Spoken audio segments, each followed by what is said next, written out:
అరబీ భాష యొక్క గ్రామరు తెలుగులో. Arabic grammar in Telugu. Quran గ్రంథములో ఒక చోట ఈ విధముగా ఉంది. అది యేసుక్రీస్తు గతంలో ఆయన ఉన్నప్పుడు, ఆయన కాలంలో ఇశ్రాయేలు సంతతి వారితో చెప్పిన విషయాలు ఉన్నాయి. ఆ విషయాలు ఏమనగా, నేను మీ వద్దకు పంపబడిన ఒక ప్రవక్తను, మీకు తెలియని ఎన్నో రహస్యాలను తెలియజేసేందుకు నా వశంలోనున్నవి తెలియజేయుటకు వచ్చిన వాడను. ఇంకొక విషయము ఏమంటే, నా తరువాత ఒక ప్రవక్త వస్తాడు, అతడు రానున్నాడు, అతడు ఖ్యాతిగాంచిన వాడు అని ఉంది. అది ఎక్కడ ఉంది అంటే, ఖురాను గ్రంథములోని 61వ సూరాయగు సూరే సఫ్లో 6వ వాక్యములో ఈ విధముగా ఉంది.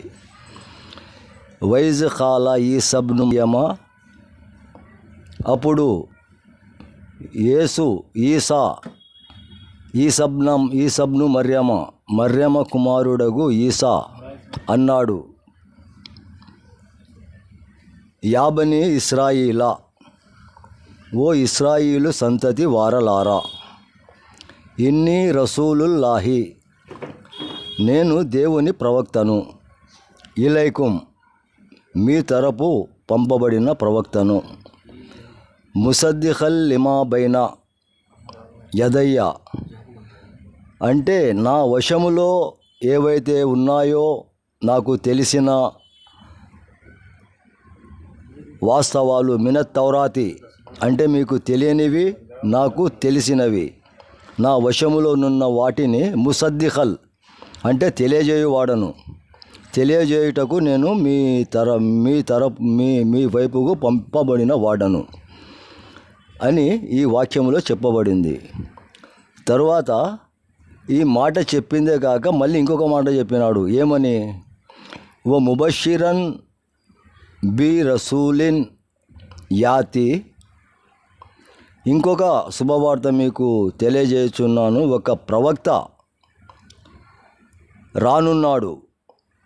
ఓ ముబషిరన్ బి రసూలిన్ యాతి, నేను మీకు ఈ శుభవార్త తెలియజేయుచున్నాను, ఒక ప్రవక్త రానున్నాడు.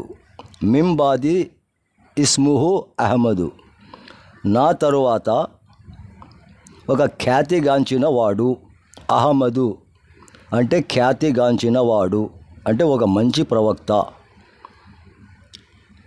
వస్తాడు అని చెప్పినాడు. ఇక్కడ అహ్మదు అనే పదము ఈ వాక్యములో ఉన్నది. ఈ అహ్మదు అనే పదానికి కూడా ముహమ్మదు అని మొత్తము పండితులు, తర్వాత ఖురాను బయట గ్రంథాలు అంటే హదీసులు, వీళ్ళంతా ఈ అహ్మదు కూడా ముహమ్మదే అని కథలు అల్లుతున్నారు. కానీ ఈ అహ్మదు, ఈ వాక్యంలో ఉన్న అహ్మదు ముహమ్మదు కాదు. అసలు ఖురాను గ్రంథము ముహమ్మదుకే ఇయ్యబడలేదు. ముహమ్మదు సంగతి ఎక్కడ లేదు, ముహమ్మదు ప్రస్తావన లేదు. ముహమ్మదుకి ఖురాను గ్రంథము ఇచ్చినట్లు ప్రస్తావన ఖురాను గ్రంథములో ఎక్కడ లేదు. ఒకవేళ ఉంది అంటే యా అయ్యుహన్ నబియు అని ఉంది, అంటే ఓ ప్రవక్త అని ఉంది. ఆ ప్రవక్తకు ఇచ్చినాడు, ఆ ప్రవక్త ఎవరో తెలియదు. అంతేగాక ఈ ఖురాను గ్రంథం ఏమంటుంది అంటే, అదే వాక్యములో ఆ రానున్న అహ్మదు అనున్నతడు ఫలమ్మా జాఅహుం బిల్ బయ్యినాతి, అతడు వచ్చేశాడు, ఆ అహ్మదు కూడా వచ్చేశాడు. బిల్ బయ్యినాతి అంటే అన్ని సమస్తమైన చిహ్నాలతో, అన్నీ అతడు ఏం తెలియజేయాలనుకున్నాడో ఆ వాస్తవాలతో వచ్చేసినాడు అని ఇది ఎవరు చెప్తున్నారు? ఇక్కడ యా యుహన్ నబియు అని ఈ వాక్యంలో నబికి ఎవరైతే బోధిస్తున్నాడో ఆ బోధిస్తున్న గురువు ఫలమ్మా జాఅహుం బిల్ బయ్యినాతి, ఆ అహ్మదు వచ్చేసినాడు. ఫలమ్మా జాఅహుం అంటే అంటే వచ్చేసినాడు, హుం అంటే వారి వద్దకు, వచ్చేసినాడు, బిల్ బయ్యనాతి అంటే అన్ని రుజువులతో వచ్చేసినాడు. కానీ ఖాలు వారన్నారు,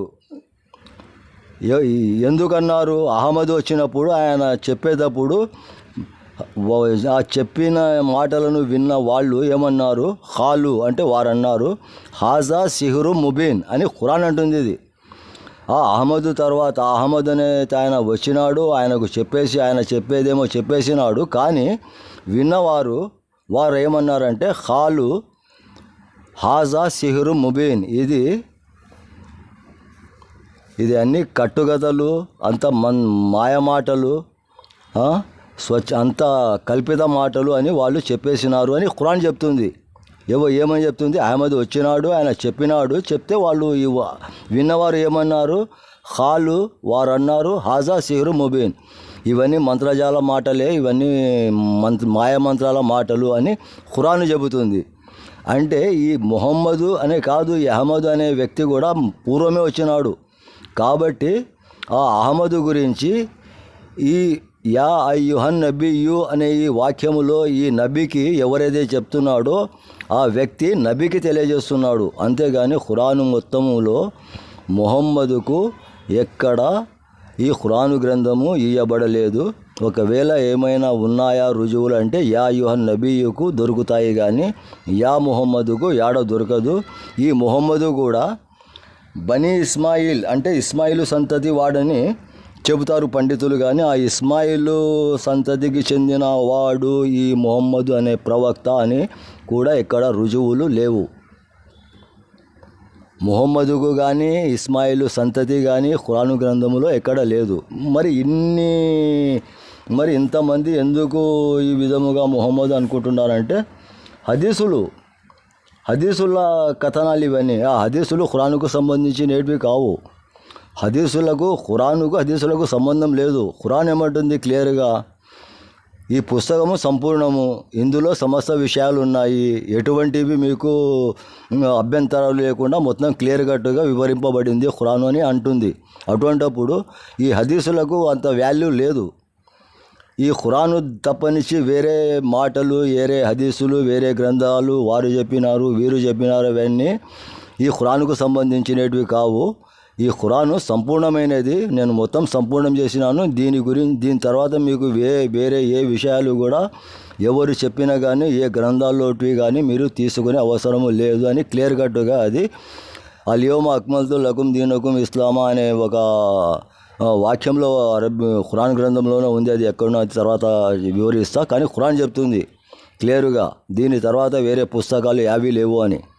ఇప్పుడు దీని తర్వాత ఎన్నో రకాల పుస్తకాలు వచ్చినాయి. ఈ గ్రంథాలు సహీ బుఖారీ అని, సహీ ముస్లిం అని, తిర్మిజీ, అబూదాబూద్, నసాయి, తబరి, ఇబ్నే హిషామ్, ఇసాహు, ఇవన్నీ వీళ్ళంతా దీనికి కట్టుకథలు జోడించి ఖురానులో ఈ వ్యక్తి ఉన్నాడు అని ఆ వ్యక్తికి క్రియేట్ చేసి, ముహమ్మద్ అనే వ్యక్తికి క్రియేట్ చేసి ఆ ముహమ్మద్ ఇవన్నీ ఆయన జీవిత చరిత్రలని కథలు అల్లినారని ఖురాను గ్రంథంలో ఎక్కడా ముహమ్మదుకు సంబంధించిన విషయాలు లేవు. ముహమ్మదుకు ఆయన భార్య ఖదీజాబీ అని, ఈయనకు 40 సంవత్సరాల వయస్సులో ఈ ప్రవక్త పదవి లభించిందని, కానీ తర్వాత ఆయనకు 4 అనుచరులు అబూబకరు, ఉమ్రే ఫారూఖు, తర్వాత ఉస్మాను, తర్వాత హజరత్ అలీ అని ఇవన్నీ ఖురాను గ్రంథంలో ఎక్కడ లేవు. కానీ ఆ వాక్యంలో అరబీ భాషలో ఉన్న పదాలకు వీళ్ళు జోడించి దానికి అటాచ్ చేసినారు అంతవరకే, కానీ ఇవి ఖురానుకు సంబంధించిన విషయాలు కావు. ఎంత సహీ హదీసులైనా కానీ, ఎన్ని మూతబర్ హదీసులైనా కానీ మీరు కావాలంటే మీరు ఈ ఖురాను వాక్యాలకు జోడించి, ఈ ఖురాన్ ఏమంటుంది మొత్తము దీంట్లో వివరణ, వ్యాఖ్యానము సంపూర్ణము అని ఖురాన్ అంటుంది. మరి అటువంటిప్పుడు వీళ్ళు హదీసులు ద్వారా తెలియజేసే పని వీళ్ళు పెట్టుకున్నారంటే వాళ్ళు సొంతంగా వాళ్ళ లాభాల గురించి హదీసులు రచింపబడినాయి. కానీ ఈ ఖురానును వివరించడానికి హదీసులు లేవు. అవి ఖురాను సంపూర్ణము. ఖురాను దీంట్లో ఉండేది నేను వాస్తవాలు తెలియజేస్తున్నా. మీరు ఖురానుని పట్టుకోండి, ఖురానును ఆచరించండి, దీని తర్వాత ఎవరి మాటలు వినకండి అని ఎన్నో చోట్లలో ఖురాన్ చెబుతుంది. ఇది సంపూర్ణమైన విషయాలు దీంట్లో ఉన్నాయి, వాస్తవాలు దీంట్లో ఉన్నాయని ఖురాన్ చెప్పేటప్పుడు ఇంకా దీని తర్వాత ఖురాన్కు తప్పనిచ్చి బయట వేరే కథలు మీరు ఏమైనా విన్నారంటే అవి ఖురానులో లేకుంటే ఇంకా అవి మీరు భ్రష్టు పట్టిపోయినట్టనే. ఇంకా పండితులు ఏం చేస్తారంటే ఖురాన్లో వివరణ లేదు, అందుకోసం మేము దానికి వివరణ ఇస్తున్నామని అన్ని కథలు అల్లించి జోడించి దానికి ఇది దీనికి అది చెప్తుంటారు. కానీ అవన్నీ సుల్ల మాటలు. ఇంతటితో ఈ వీడియో ముగిస్తున్నా. కాబట్టి మీరు ఖురాను గ్రంథంలో ఎక్కడ కూడా యా ముహమ్మదు అని కానీ ఈ ముహమ్మద్ అనే వ్యక్తి ఇస్మాయిలు సంతతికి చెందిన వాడు అని కానీ ఎక్కడ మీరు బుడుకులాడినా దొరకదు. కానీ ఖురాను గ్రంథంలో ఏమైనా ఏం దొరుకుతుంది అంటే యాబనీ ఇస్రాయిలా అని దొరుకుతుంది. కానీ ఇది ఇస్రాయిలు సంతతి వారికి చెందిన గ్రంథము, ఇస్రాయిల్ సంతతి వారికే ఈ బోధ మొత్తం ఖురాన్లో ఉండేది. అంతేగాని ఇస్మాయిల్ సంతతికి చెందిన వారికి కాదు ఈ బోధ ఉండేది. ఆ ఇస్మాయిల్ సంతతికి చెందిన ముహమ్మదు కూడా ఈ ఖురాను గ్రంథంలో ఎక్కడా కనబడాడు. కాబట్టి మీరు దయచేసి ఖురానును ఈ వాక్యాల మీద ఈ తర్జుమాలకు కాకుండా ఈ వాక్యాలలోని పదాలను గుర్తించి మీరు ఈ తర్జుమాలను సరి చేసుకునేది. ఇక్కడ ఏముంది, మింబాదిస్ముహు అహ్మదు అని ఉంది. అహ్మదు ముహమ్మదు అంటే అంతా ఒకటేలే అనుకుంటున్నారు కానీ ఒక గుడ్డిగా కొట్టిపారేస్తున్నారు. ఆ అహ్మదే ఈ ముహమ్మదు అంటున్నారు. కానీ ఈ ముహమ్మదు కానీ అహ్మదు కానీ హమీద్ కానీ హామీద్ అని కానీ దీంట్లో ఉన్నది ఒక రూట్ వర్డ్ ఉంది, హమ్దున్ అనేది. హమ్దున్ అనేది ఒక క్రియ, అది నాన్ యాక్షన్ వర్బ్. అది ఒక వర్బు యొక్క రూపాంతరము చెందిన రూపాలు. ఆ హమ్దున్ అనే క్రియకు, ఆ మూల రూపానికి, హమ్దున్ అనే ఈ క్రియాపదానికి ముందు అలిఫ్ చేసితే అది అహ్మద్ అవుతుంది, అంటే ఒక కర్తగా ఏర్పడుతుంది. ఈ హమ్దున్ అనే క్రియకే మొదటి అక్షరానికి దీర్ఘం ఇస్తే హామీద్ అవుతుంది, అది కూడా కర్త అవుతుంది. ఈ హమ్దున్ అనే క్రియకే ముందు మేం జోడిస్తే మహమూద్ అవుతుంది, అది ఒక రూపాంతరం చెందిన రూపం, అది క్రియారూపము. అంతేగాని ఈ అహ్మదు కూడా రూపాంతరము చెందిన క్రియారూపమే. కానీ ఈ అహ్మదు ఆ మొహమ్మదు ఒకటే కాదు. ఈ అహ్మదు అనే పదానికి అర్థము వేరు, ఇది వ్యాకరణపరమైన పదము, ఇది రూపాంతరము చెందబడిన పదము. ఇది హమ్దున్ అను క్రియకు చెందిన పదరూపం ఇది. కాబట్టి మీరు వ్యాకరణాన్ని తెలుసుకుంటేనే ఈ భాష అనుభవం మీలో ఉండాలి. ఈ భాషా మెలకువలు మీకు తెలిస్తే ఈ పదాల యొక్క అర్థాలు మీకు చాలా క్లియర్ కట్గా తెలుస్తాయి. కానీ తర్జుమాలకు పోతే అన్ని మోసాలే, ఇంకా వివరణలకు పోతే ఇంకా మోసాలే, ఇంకా తఫ్సీర్లకు పోతే ఇంకా మోసాలే. ఇంకా ఆయన చెప్పినాడు, ఆయన విన్నాడు, తర్వాత ఈయన విన్నాడు, ఆయన ఆ దేశంలో ఉన్నాడు, ఆయన చాలా కష్టపడినాడు, ఇవన్నీ కథలు, ఇవన్నీ కళ్ళబొల్లి కథలే. కాబట్టి మీరు ఖురానును అన్నిటి ఇడిచిపెట్టి ఖురాన్ ఏమంటుంది, దీన్ని తప్పనిచ్చి వేరే పుస్తకాలు మీకు అనవసరం అంటుంది. అటువంటిప్పుడు ఈ పుస్తకంలో ఏమున్నదన్నా మీరు గ్రహించాలి. ఈ ఖురాను గ్రంథం ఏమంటుంది అనే దానికైనా మీరు గ్రహించే పని చేయాలి, దీన్ని పరిశోధన చేయాలి, మీరు దీని వ్యాకరణము నేర్వాలి. కేవలము కథలు అవన్నీ మీకు ఇంతవరకు చాలా భ్రష్టు పట్టించినాయి. మీకు ఈ ఖురాను వాక్యాల ప్రకారం చూసుకుంటే హదీసులు దీనికి సంబంధించివి నేటివి లేవు. వాళ్ళు బలవంతంగా ఆ వాక్యాలకు ఇవి వ్యాఖ్యానాలు, ఇవి వివరాలు అని మీకు బలవంతంగా మీకు తెలియజేసినారు. కానీ ఆ హదీసులకు ఈ ఖురాను గ్రంథము గుర్తు పట్టకునుంది. బుఖారీ అంటే కంటే ఎవరు అంటుంది, హదీస్ తిర్మిజీ అంటే ఈయన ఎవరు అంటుంది, ఖురాను ఇబ్నే హిషామ్ అంటే ఆయన ఎవడు నాకు తెలియదు అంటుంది, తర్వాత తబరీ అంటే కూడా నాకు తెలియదు పోండి అంటుంది. ఖురాను వీళ్ళని ఎవరిని గుర్తించకునుంది. ఎందుకంటే వీళ్ళంతా ఖురాను తర్వాత 200 సంవత్సరాల తర్వాత ఈ ఖురానును ఆసరాగా పెట్టుకొని చేసిన కట్టుకథలు, పిట్టకథలు ఇవి. కాబట్టి మీరు ఏ తబరీకి కానీ, ఏ బుఖారీకి కానీ, ఏ ముస్లింకి కానీ, అబూదావుద్కి కానీ, తిర్మిజీకి కానీ, నసాయికి కానీ, లేకపోతే ఇప్పుడు ఖురాను చరిత్ర మీకు ఎక్కడి నుంచి మీకు దొరుకుతాయంటే అది ఇబ్నే హిషాం అనే వ్యక్తి రాసిన మూల గ్రంథమే దానికి. ఇది కూడా 8వ శతాబ్దంలో రాయబడిన పుస్తకం. అప్పటి నుంచే ఈ మొహమ్మద్ ఎవరు, ఖురాన్ ఎవరు, ఇవన్నీ విషయాలన్నీ 8వ శతాబ్దం నుంచి తెలుస్తున్నాయి. ఈ ఖురాన్ గురించి ఆయన చెప్పినాడు, ఈయన ఎట్ట చెప్పినాడు. ముందు అబూబకర్ సిద్దికు, తర్వాత ఉమ్రే ఫారూక్ రాపించినాడు. అప్పుడు ఖురాన్ రూపం చెందింది. అంతకుముందు ఖురాన్ అనేది లేదు ఎవరి కాడ. తర్వాత దాన్ని మళ్ళీ ఉస్మానియా ఖలీఫా కాలంలో ఆ ఖురాన్ కూడా ఆయన రిజెక్ట్ చేసి ఆయన సొంతంగా ఒక ఖురాను రాసినాడు. అది ఉస్మాను గ్రంథము. అది ఖురాన్ మొట్టమొదటిగా రాసిన ఉస్మాను కాలంలో గ్రంథము అని చెప్తారు.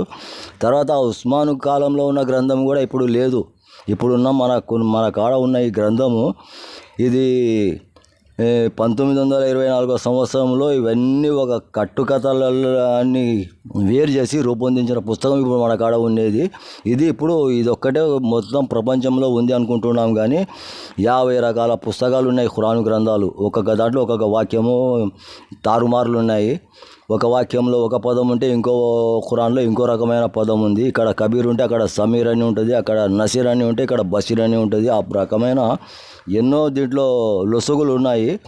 అవి ఏమైనా కానీ వీటిని గుర్తించాలంటే మీకు వ్యాకరణం తెలవాలి. ఎందుకంటే మీరు చాలా దూరమైన దాంట్లో మనమంతా ఈ ఖురాన్ వ్యాకరణం నేర్చుకొని ఈ వాక్యాలను పరిశీలిస్తే బాగుంటుందని నా మనవి. ఇంతటితో ఈ వీడియో ముగిస్తున్నా.